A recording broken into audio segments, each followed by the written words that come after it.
सुप्रभात, good morning. सीधा सौदा के आज के इस मंगलवार के एडिशन में आप सबका स्वागत है। कोशिश इस प्लेटफॉर्म पे यह रहती है कि आज के जो इंटरेस्टिंग स्टॉक्स हैं उनकी चर्चा कर ली जाए, उनको हाईलाइट कर दिया जाए। ये ध्यान रखा करिए, हमेशा ये ट्रेड के लिहाज से नहीं है। ट्रेड के लिहाज से आप अपने फाइनेंशियल एडवाइजर से कंसल्ट करिए हमेशा। संकेत ठंडे पड़ रहे हैं यार। कुछ देर पहले तो हम दिखाए थे 7 बजे के शो में 40-50 पॉइंट मेरे ख्याल से गिफ्ट निफ्टी उस समय ऊपर था, तो ऊपर से अब ठंडा पड़ रहा है। फ्लैट ओपनिंग के इंडिकेशन आ रहे हैं 2 दिनों की अच्छी कमबैक रैली के बाद, बढ़िया कवरिंग के मूव्स के बाद। एशिया के ठंडा पड़ रहा है सब दिखाइएगा। एशिया सुबह ठीक था, एक शंघाई को छोड़ के शंघाई फ्लैट था, बाकी पूरा एशिया बढ़िया मजबूती के साथ ट्रेड कर रहा था। हाँ भाई साहब, ठंडा पड़ गया है, सभी ठंडा पड़ रहे हैं एकदम से। क्यों पता नहीं, एक बार यूएस के फ्यूचर्स देखता हूं। सुबह फ्लैट थे, इस समय फ्लैट 1/4% दबाव में आया, थोड़ा बहुत दबाव आया अक्रॉस ग्लोब इस समय, चाहे यूएस के फ्यूचर्स हो, एशिया हो या अपना गिफ्ट निफ्टी हो, सब थोड़ा ठंडा पड़ रहा है। पिछली बार ठंडा पड़ा था तो खबर कुछ ऐसी इंटरेस्टिंग सी आई थी, पर इस बार इतना ठंडा नहीं पड़ा है। देखते हैं क्या कोई मामला है या ऐसे ही जनरली अक्रॉस द ग्लोब थोड़ा सा प्रॉफिट टेकिंग का मन बन रहा है, वो अभी इवॉल्व हो रही है सिचुएशन। पिच तो मस्त हारी गए, क्या है मामला? ये हैंडओवर तो ठीक दिख रहा था, कल रात में सोया तो ठीक ठीक यूएस के बाजार दिखे थे। यूएस के बाजार अच्छे हैं वहाँ पे मैंने पता नहीं कितने दिन डायरेक्टर साहब खुद अपने मन से डाल देते हैं पिच को। क्या आजकल उन्होंने कहा कि मैं ऐसी पिच डालूंगा, आप खेल के दिखाओ। अच्छा, आप कुछ और प्रिपेयर करके आओ, मैं कुछ भी डाल सकता हूं। हाँ, तो हमने भी इनको चैलेंज किया, तुम चाहे जो पिच डालो, हम वैसी कमेंट्री देते हैं। हम तो कमेंट्री वैसे ही देंगे, जैसे हमारे आवाज अड्डा में सवाल कुछ भी पूछूं उनका जवाब वही देना है। तो पिच कुछ भी दिखाओ, मैं बोलूँगा भाई। तो रिकवरी कह सकते हैं आपकी। यूएस में बहुत दिन से गिर रहा था, 5-6 दिन से, तो एक बाउंस आया है, नज़र रहेगी टेक्नोलॉजी शेयर में।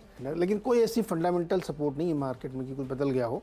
सिर्फ इतना बदला है कि खाड़ी देशों में शांति बनी हुई है, कच्चा तेल नीचे है, गोल्ड नीचे गिर गया है, तो हो सकता है कि पीसी का नंबर अच्छा आने वाला हो, तो इस वजह से आज देखते हैं। मुझे लगता है कि अपने आप ही अच्छा ही रहना चाहिए समय। रिलायंस का रिजल्ट बहुत अच्छा है, तो सपोर्ट मिलना चाहिए उससे, हैवी वेट है। कल जीडीआर तो शुरुआत तो अच्छी हुई थी। हाँ, अभी कितना, अभी देखा नहीं मैंने जीडीआर कितना होगा उसमें।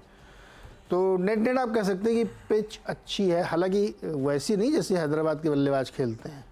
बहुत अच्छा खेल रहे हैं। अरे भाई, एक दिन मैंने देखा कि उन्होंने 5-6 ओवर में ही 100 रन बना दिए थे। हाँ, वो कोई हेड करके इनका एक बल्लेबाज, नाम भूल रहा हूँ, बहुत ज़बरदस्त मार रहा है उसने। संडे को ही देख रहा था मैच। Travis head. हाँ, ट्रेविस हेड, यस। पहले दिन मैच देखा और दिल खुश कर दिया उसने एकदम। 2 मिल के, एक आशीष अभिषेक कुछ नाम था, दोनों मिल के क्या ज़बरदस्त खेले। तो वैसी पिच नहीं है, लेकिन क्या आप हर बॉल पे 6 मारो। नहीं, पिच अच्छी है। तो आज जो स्टॉक भी है, ऐसा कुछ नहीं है कि आप बहुत जज्बाती हो जाए किसी को लेकर। आप थोड़ा सा सोच समझ के डिसाइड करिएगा। खैर, अपन पहले काम करते हैं, पहले नतीजों को डिकोड कर लेते हैं। अच्छे 2 लगे, उनको हाईलाइट कर रहा हूं। हैटसन एग्रो जो है, गजब के नंबर्स हैं, मतलब वो अच्छी परफॉर्मेंस कह लीजिए कंटिन्यू कर रही है।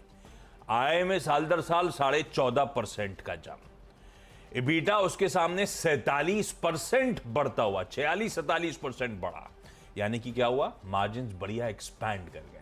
8.7 वाले 11.2% में मार्जिन पहुंचे। इस तरह का एक्सपेंशन है, ऑलमोस्ट 240 बेसिस पॉइंट मार्जिन में इंप्रूवमेंट, और मुनाफा इसीलिए डबल, 25 करोड़ का बढ़कर 52 करोड़ पे पहुंचता हुआ।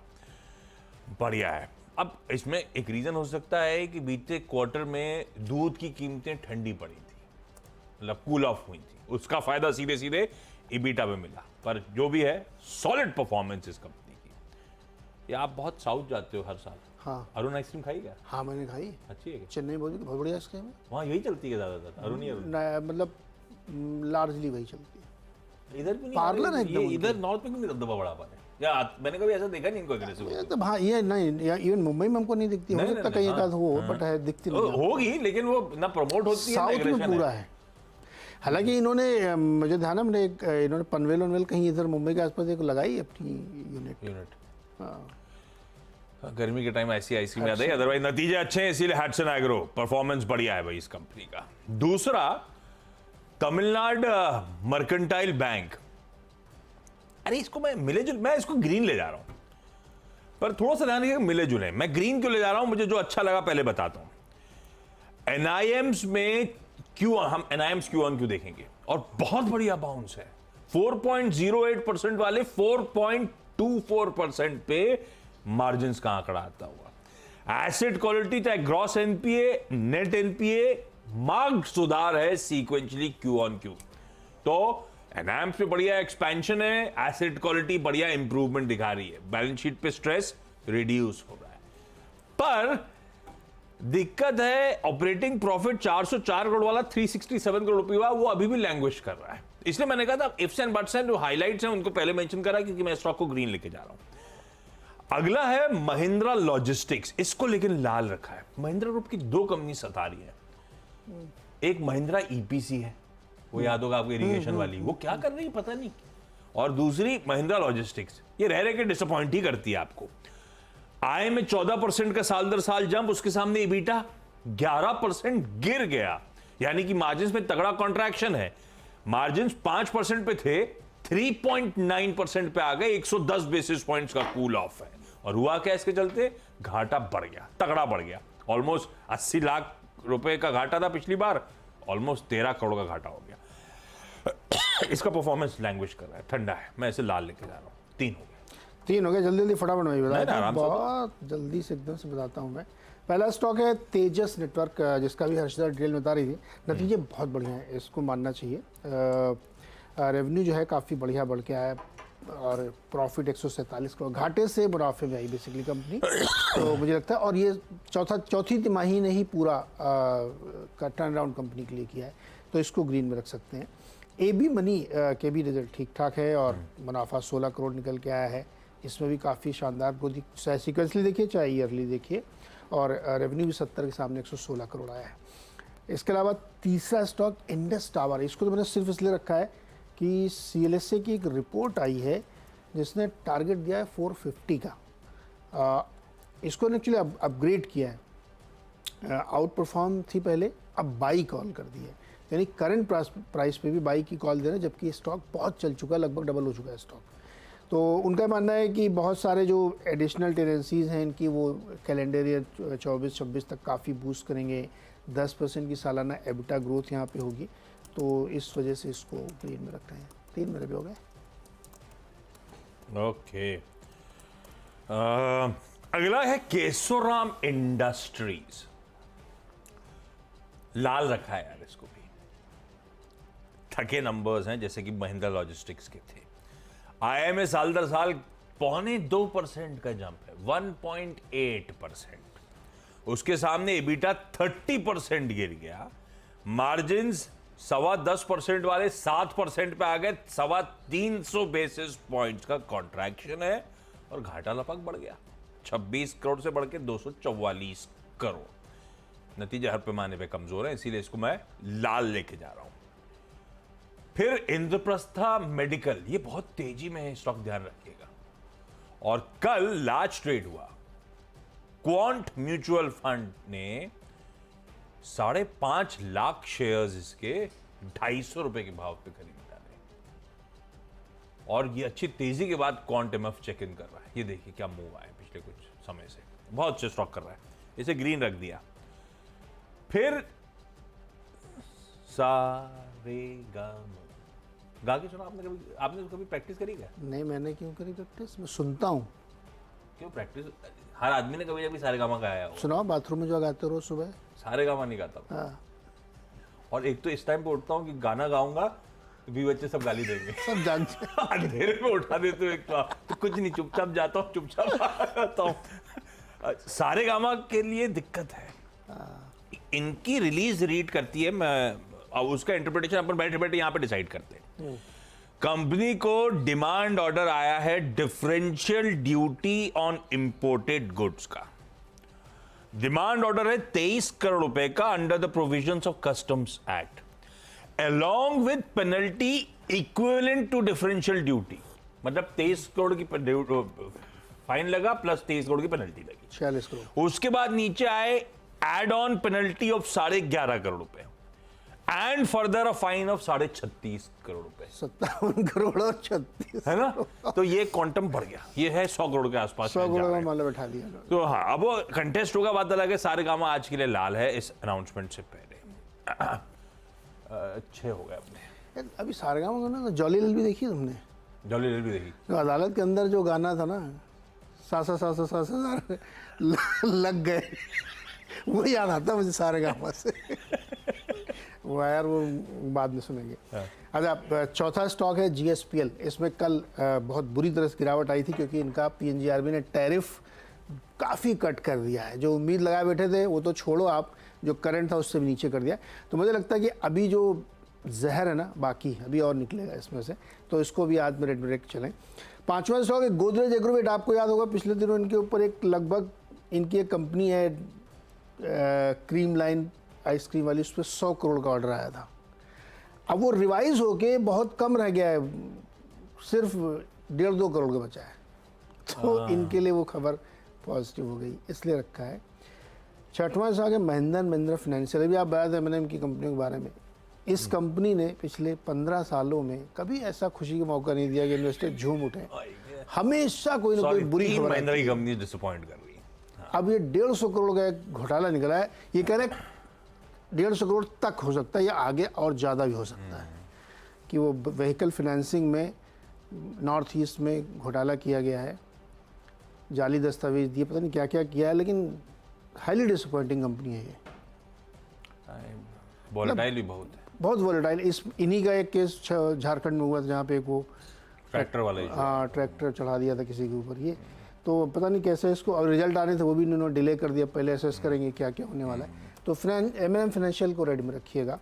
6 हो गए। फटाफट एक ब्रेक के बाद अगले 4 स्टॉक्स।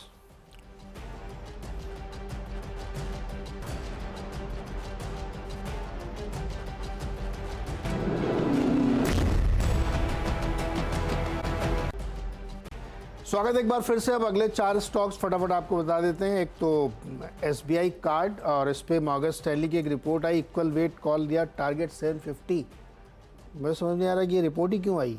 तो उसी भाव के आसपास ये चलता रहता है पिछले 1 साल से। IPO प्राइस के आसपास ये ट्रेड कर रहा था, उससे हो सकता है नीचे भी हो ये। और इन्होंने कई सारे लॉजिक दिए हैं कि स्पेंडिंग ग्रोथ 20% YOY थी, मार्च में थोड़ी सी बढ़ के दिखी है, लेकिन टारगेट ही बढ़ाया इन्होंने ज़्यादा। तो इसको भी मैं रेड में रख रहा हूँ, SBI कार्ड को। फिर आता है गेल। ये इंटरेस्टिंग है। इसमें मॉर्गन स्टैनली की रिपोर्ट है, 254 का टारगेट है। कल इनके ऊपर एक असर पड़ा था PNGRB वाले फैसले के बाद। PNGRB का फैसला हालांकि GSPL के लिए था, लेकिन इनके ऊपर भी असर आया था क्योंकि ये भी गैस पाइपलाइन चलाते हैं। लेकिन जिस तरह से गैस की एक इकॉनमी सरकार खड़ी करना चाहती है, लॉन्ग टर्म में ये डेफिनेटली प्ले करेगा। तो गेल को ग्रीन में रखिए। और उसके बाद आता है बजाज फाइनेंस। बजाज फाइनेंस में UBS ने सेल कॉल दी है, टारगेट दिया 6800 रुपये। तो इसको रेड में रख रहा हूँ। उन्होंने काफ़ी लॉजिक गिनाए हैं कैसे क्या है, तो मुझे लगता है इसमें रेड रखें। और 10वां स्टॉक होगा 361 वेल्थ मैनेजमेंट। सारे नतीजे काफ़ी बढ़िया आ रहे हैं। आपने आनंद राठी के नतीजे देखे ही थे अभी, तो मुझे लगता है इसमें भी ग्रोथ होनी चाहिए। तो इसको रखेंगे ग्रीन में। 361 वैम। देखिए पहले क्या IFL था ना, IFL वेल्थ, IIFL वेल्थ। अनु जैन जो आती हैं वो हाँ, इसी की टीम का हिस्सा है। बचे हुए स्टॉक्स कहाँ चलेगी लिस्ट? सॉरी। अच्छा, अब 2 प्रोडक्ट लॉन्चेस, दोनों ऐसी कंसोलिडेट करती कंपनीज। केन्ना मेटल इंडिया ने, ये थोड़ा सा हाई टिकट प्राइस वाला स्टॉक है, ध्यान रखिएगा, तो अपन तो उसे वॉच करने वाले लोग हैं। नया प्रोडक्ट लॉन्च करा है विडमा ब्रांड के अंदर, हॉरिजॉन्टल मशीनिंग सेंटर, ग्रीन रखा है, एकदम कंसोलिडेट कर रहा है ये स्टॉक। ऐसे ही HPL इलेक्ट्रिक ने भी प्रोडक्ट लॉन्च करा है। इन्होंने पंखा लॉन्च करा है, HPL फैंस। तो दोनों नए प्रोडक्ट लॉन्चेस हैं, दोनों को मैंने ग्रीन कर दिया। विप्रो ये तो कमजोर थे, हर पैमाने पे कमजोर थे, पर स्टॉक देखिए 2% ऊपर, यानी कि रिजल्ट्स के बाद रेजिलिएंट है। आप गिर नहीं रहा है, लगातार पिटाई स्टॉक, खूब तगड़ी पिटाई झेली है, और कमजोर नंबर्स के बाद कवरिंग के मूव्स आए, और अब ये लग रहा है कि शायद फर्दर इंच अप करेगा। इसलिए आज का सेशन पता नहीं, लेकिन अब हो सकता है इंटरेस्टिंग लेवल्स हो, इसीलिए इसका एडीआर भी मेरे ख्याल से कल 5% के आसपास जम कर गया। हालांकि एडीआर को ज़्यादा तवज्जो देना नहीं चाहिए क्योंकि बहुत इलिक्विड रहते हैं, लेकिन फिर भी इसको रखेंगे रडार पे आज। और एक स्टॉक है जिसको सिर्फ वॉच आउट करिएगा, अनूप इंजीनियरिंग। इसको अपन ने पहले भी मेंशन करा था जब वो बोनस का अनाउंसमेंट हुआ था। उसके बाद से देखिए क्या फटा है ये स्टॉक। इसकी डिमांड ट्रैक्शन बहुत स्ट्रांग है। कल तो खैर लोगों ने एक्स डेट से पहले, रिकॉर्ड डेट से पहले माल लिया होगा, लेकिन उससे पहले भी लंबा चार्ट उठाएंगे प्रोड्यूसर साहब तो देखिएगा अनूप इंजीनियरिंग क्या फटे चले जा रहा है। डिमांड स्ट्रांग है। आज एडजस्टमेंट के साथ स्क्रीन पे आपको नजर आएगा। मुझे लगता है शायद आज फिर मोमेंटम होपफुली इंटैक्ट है, तो ग्रीन लेके चलते हैं आज के लिए। लेकिन आप लोग सिर्फ वॉच आउट करिए इस नोट पर। 10-10 स्टॉक्स पूरे क्विकली, छोटा सा ब्रेक के उस पर जब लौटेंगे तो हमारी ये जो 10-10 की टीम है उनका क्विक रैप।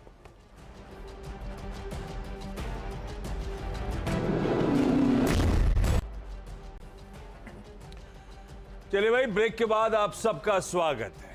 अब बारी मेरे 10 की सीधा सौदा की टीम की। नतीजों पर फोकस। शुरुआत में तो किसी हैटसन एग्रो का एबिटा 46% का जंप, तमिलनाडु मर्केंटाइल बैंक की एनाइम्स में इंप्रूवमेंट, एसेट क्वालिटी इंप्रूव हुई, महिंद्रा लॉजिस्टिक्स के मार्जिन अच्छे खासे कॉन्ट्रैक्ट करे, केशोराम इंडस्ट्रीज के भी ऑपरेशनली काफी चैलेंजिंग क्वार्टर। इंद्रप्रस्था मेडिकल में कल एक लार्ज ट्रेड हुआ, इसीलिए ग्रीन करा। सारेगामा में वो डिमांड ऑर्डर आता हुआ तगड़ा है अगर कैलकुलेशन करें तो। केना मेटल और एचपीएल इलेक्ट्रिक ने नए प्रोडक्ट लॉन्चेस करे तो इसीलिए ग्रीन कर दिया। विप्रो खराब नतीजों पर कल संभला है, बल्कि ऐसा लग रहा है ऑलरेडी डिस्काउंटेड फॉर था। आज फिर ग्रीन रखा है इसको ओवरनाइट क्यूज को देखते हुए। अनूप इंजीनियरिंग आज एक्स डेट है, वो बोनस की देखते हैं उसके बाद किस तरह का डिमांड ट्रैक्शन आता है। इसको ग्रीन रखते हैं। 10 हो गए। ओके, तेजस नेटवर्क नतीजे काफ़ी बढ़िया है इसमें, और क्वार्टर 4 बहुत शानदार रहा, तो इसको ग्रीन में रखिए। एबी मनी के भी नतीजे बहुत बेहतरीन निकल के आए हैं। इंडस टावर में सेलेसे ने एक अपग्रेड दिया है, आउट परफॉर्म से बाई कॉल, 450 का टारगेट। जीएसपीएल में लगता भी और पेन बाकी है। गोदरेज एग्रोवेट में करीब 100 करोड़ से ज़्यादा इनको एक नोटिस मिला था, लेकिन अब वो रेक्टिफाई होकर के अब वो उससे 1-1.5 करोड़ का ही बचा शायद। M&M फाइनेंशियल में एक फ्रॉड डिटेक्ट किया गया 150 करोड़ तक का, तो उसकी वजह से इसमें दबाव रह सकता है। SBI कार्ड में ब्रोकरेज कॉल है, लेकिन इक्वल वेट है, टारगेट 750 का ही रखा गया है। गेल में मॉर्गन स्टैनली का 245 का टारगेट है। बजाज फाइनेंस पे UBS ने सेल कॉल दी है, और 361 मैम के आज रिजल्ट्स आने हैं, तो वेल्थ वाली कंपनीज के रिजल्ट्स काफ़ी बढ़िया आ रहे हैं, इसलिए इस उम्मीद में इसको ग्रीन में रखना चाहिए।